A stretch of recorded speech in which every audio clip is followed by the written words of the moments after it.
Assalamualaikum warahmatullahi wabarakatuh. Perkenalkan, nama saya Jalal Abdurrahman dengan NIM 2401055, program studi pendidikan agama Islam semester 2 non reguler di STI Darul Falah.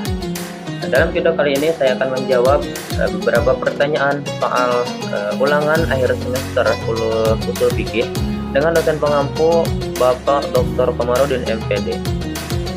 Nah, langsung saja pada soalnya, yakni ada 6 soal atau ada 6 pertanyaan. Namun di sini saya akan menjawab 3 pertanyaan saja. Yang pertama pertanyaan nomor 1, pertanyaan nomor 2, dan pertanyaan nomor 4.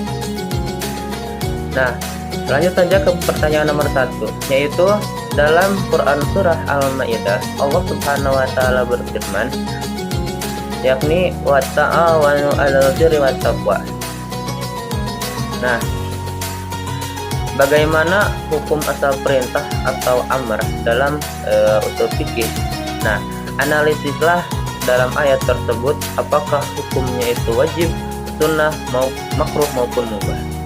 Yang terakhir, coba berikan contoh sosial keagamaan yang memerlukan ijtihad hukum. Langsung saja kita jawab. Sebelum kita menjawab ke pertanyaannya, kita akan mencari tahu dulu apa itu amar atau apa itu amar dalam usul fikih. Nah, amar dalam usul fikih secara lugah atau secara bahasa yaitu larangan atau suruhan. Nah, sedangkan menurut istilah atau secara terminologi yaitu talabul fi'li minal a'la ila adna. Artinya suatu tuntutan untuk mengerjakan atau berbuat sesuatu dari yang derajatnya, dari yang kedudukannya lebih tinggi kepada kedudukannya yang lebih rendah.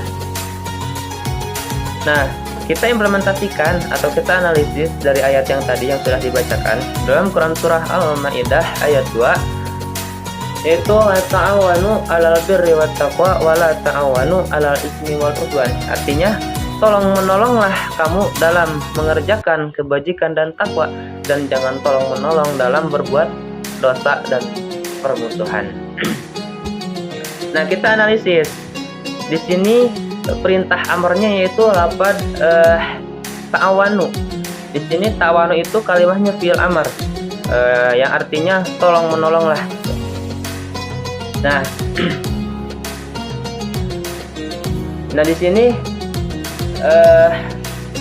dalam segi artinya juga tolong menolonglah dalam kebaikan dan takwa. Nah, di sini hukumnya adalah wajib. Gimana? Karena dari segi artinya juga udah kelihatan gitu bahwa tolong menolong itu wajib. Karena tolong menolong sesama umat muslim atau tolong menolong sama manusia itu diharuskan gitu. Akan tetapi wajib di sini adalah wajib kifayah atau fardu kifayah. Karena kenapa? Karena jika sudah ada sebagian orang yang melaksanakannya, maka kewajiban tersebut gugur bagi yang lainnya. Karena pasti tidak semua orang bisa menolong, seharusnya tolong ya. Nah, dalam amar ada beberapa kaidah usul fikih, ada beberapa kaidah. Di antaranya yaitu al-aslu fil amri lil wujubi illa madalla dalilu ala khilafihi. Yang artinya di mana asal perintah itu hukumnya wajib terkecuali ada dalil yang menjelaskan perbedaannya, seperti sunnah, makruh ataupun mubah. Jadi tidak hanya wajib saja gitu. Ada pengecualiannya. Pengecualiannya itu ketika adanya qarinah atau adanya indikasi yang menyebabkan hukum tersebut berubah, asalnya wajib menjadi makruh atau sunnah ataupun mubah. Nah, berikut contoh kasus sosial keagamaan yang membutuhkan ijtihad hukum.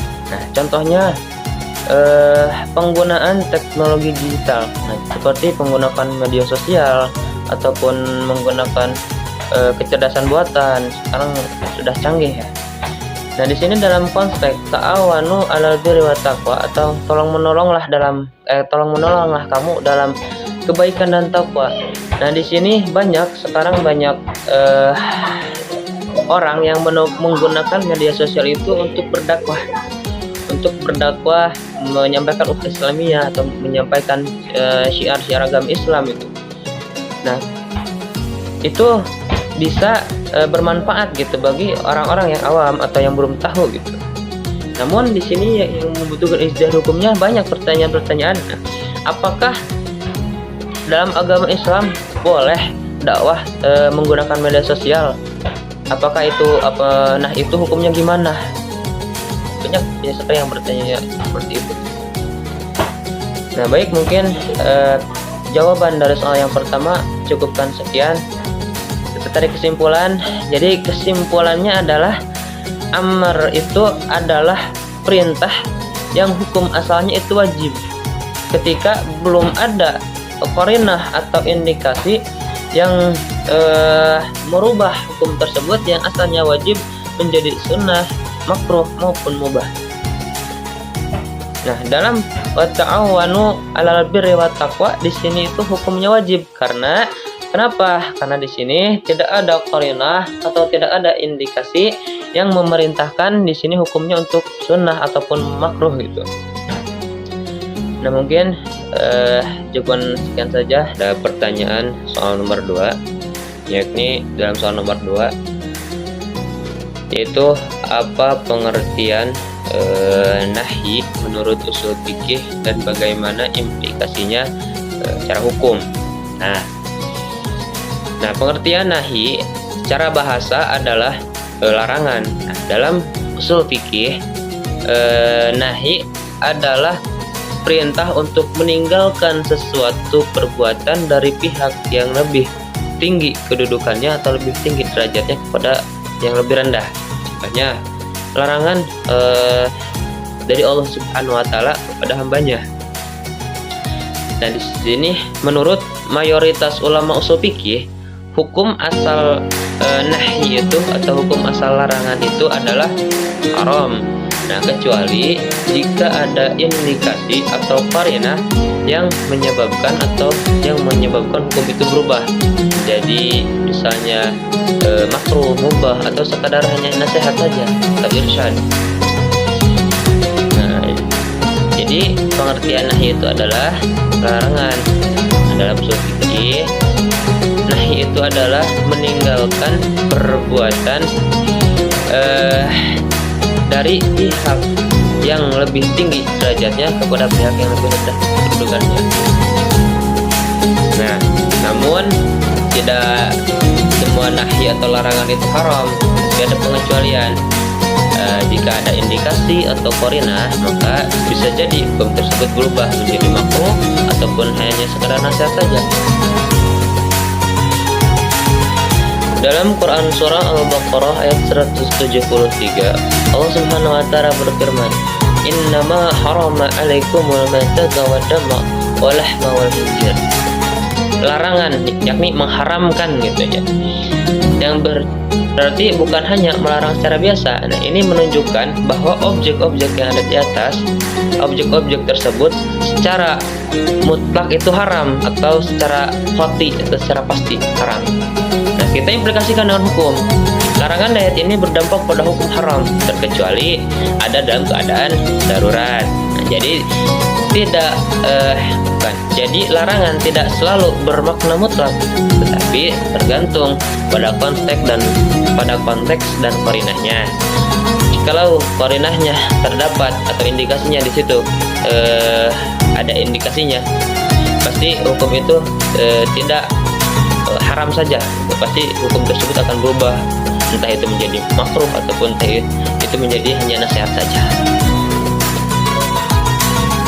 Baik, masih dalam pertanyaan nomor 2, itu ada pertanyaan mengenai apakah semua larangan itu otomatis haram.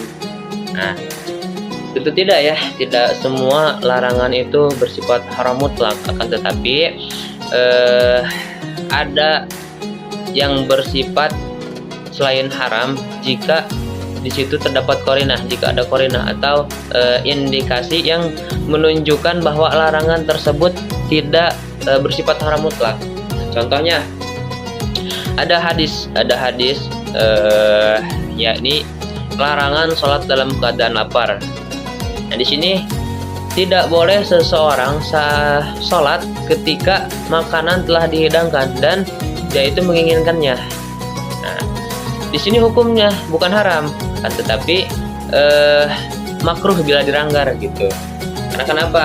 Karena untuk menjaga kehusuan kita dalam beribadah, menjaga keteguhan kita dalam beribadah agar kita tidak mengingat-ingat makanan yang tadi kita sudah hidangkan, ya sebaiknya kita makan terlebih dahulu gitu. Nah, jadi di situ hukumnya tidak haram, kan, tetapi kalau dilanggar itu hukumnya makruh. Nah, kita aplikasikan larangan dengan pendekatan usul fikih, contohnya dalam larangan merokok. Nah, di sini menurut beberapa pendapat ulama ya, bahwa merokok itu haram. Banyak yang menyebutkan merokok itu haram. Kenapa? Karena merokok itu terbukti dapat membahayakan diri kita, dapat membahayakan kesehatan. Maka hukumnya merokok itu haram atau makruh. Tapi tergantung pada tingkat bahayanya. Jadi merokok itu tidak haram secara mutlak gitu. Nah, baik, bisa langsung saja tarik kesimpulannya. Jadi dalam usul fikih, hukum asal nahi adalah haram, akan tetapi bisa berubah menjadi makruh, mubah, ataupun bisa jadi nasihat itu jika ada qarinah ataupun indikasi yang merubahnya gitu. Nah, jadi tidak semua larangan itu bersifat haram mutlak. Nah, penentuan hukum terhadap kasus kontemporer harus melalui pendekatan ijtihad, maqasid syariah, qawaid, fiqhiyah, dan masalah mursalah. Nah, seperti kasus yang tadi yang sudah disebutkan, seperti kasus merokok. Nah, di situ hukumnya tidak haram secara mutlak, akan tapi ada ijtihadnya gitu, ada prosesnya gitu, ada sebabnya. Nah, mungkin itu saja pertanyaan dari nomor 2. Saya akan menjawab soal pertanyaan, saya mengambil soal pertanyaan nomor 4 ya, yaitu sebagian pihak menyatakan bahwa hukum-hukum syariat itu tidak relevan karena banyak yang sudah dinas. Namun apakah benar pemahaman ini? Nah, saya akan menjawabnya. Nah, dalam pemahaman itu yang sudah tadi dibacakan itu salah satu pandangan yang keliru tuh, bahwa tidak berdasarkan secara ilmiah dalam kajian usul fikih ataupun dalam teori nas dan mansukh gitu, yang valid dalam ajaran Islam. Kenapa? Karena nasikh dan mansukh itu atau penghapusan dan penggantian hukum itu memang pernah terjadi dalam sejarah turunnya wahyu. Akan tetapi jumlahnya juga pun terbatas dan memiliki hikmah tersendiri itu serta kriteria yang ketat. Maka tidak bisa dijadikan alasan untuk menganggap bahwa hukum-hukum yang sudah dinas itu tidak relevan. Gitu. Selanjutnya, apa yang dimaksud dengan nas dan mansukh itu? Yang pertama, nas.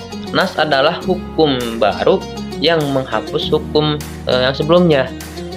Adapun mansukh adalah hukum lama yang digantikan, yang dihapus karena diganti. Jadi sekali lagi, nas adalah hukum baru yang menghapus hukum yang sebelumnya. Sebaliknya mansukh adalah hukum lama yang dihapus karena diganti. Contohnya dalam Quran surah Al-Baqarah ayat 180, di situ tentang wasiat untuk orang tua digantikan oleh ayat warisan dalam Quran surah An-Nisa ayat 11 dan 12. Nah, jadi bisa dari kesimpulan bahwa syariat Islam itu tetap relevan, menyeluruh ataupun abadi karena yang pertama itu berdasarkan wahyu, yang kedua itu berdasarkan hukum yang berlaku adalah hukum yang terakhir dan juga sah, juga disesuaikan untuk segala tempat ataupun segala perubahan zaman. Jadi tetap relevan ya meskipun sudah dinas ataupun sudah diganti. Baik, masih dalam soal nomor 4 di sini. Dalam pertanyaannya itu ada kriteria penetapan suatu ayat sebagai mansukh. Nah, dan berikan contoh ayat dan dalilnya gitu. Nah, kriteria penetapan satu ayat sebagai mansukh itu untuk menetapkan bahwa sebuah ayat yang telah dinas atau dihapus hukumnya.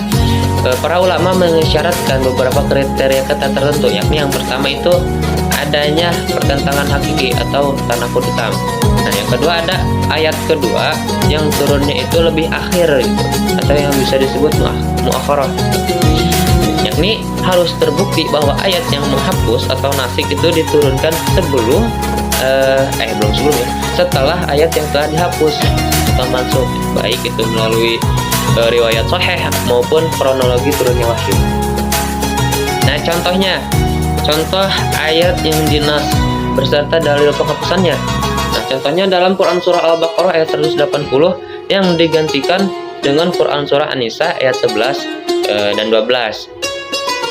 Bahwa di situ dalam ayat-ayat tersebut itu, dalam kedua ayat itu, bahwa pada awalnya orang tua dan kerabat itu bisa menerima wasiat itu melalui wasiat. Namun setelah turunnya ayat Quran surah An-Nisa, maka pembagian warisan, hukum warisan itu menjadi ketetapan tetap, dan orang tua itu sudah mendapatkan bagiannya tertentu dalam bagian warisan. Jadi tidak melalui wasiat lagi gitu, terkecuali mereka tidak mendapatkan bagian warisan. Nah, mungkin cuman segitu yang dapat bisa saya sampaikan, yang dapat saya jawab. Mohon maaf bila banyak kekurangannya. Billahi taufiq wal hidayah. Wassalamualaikum warahmatullahi wabarakatuh.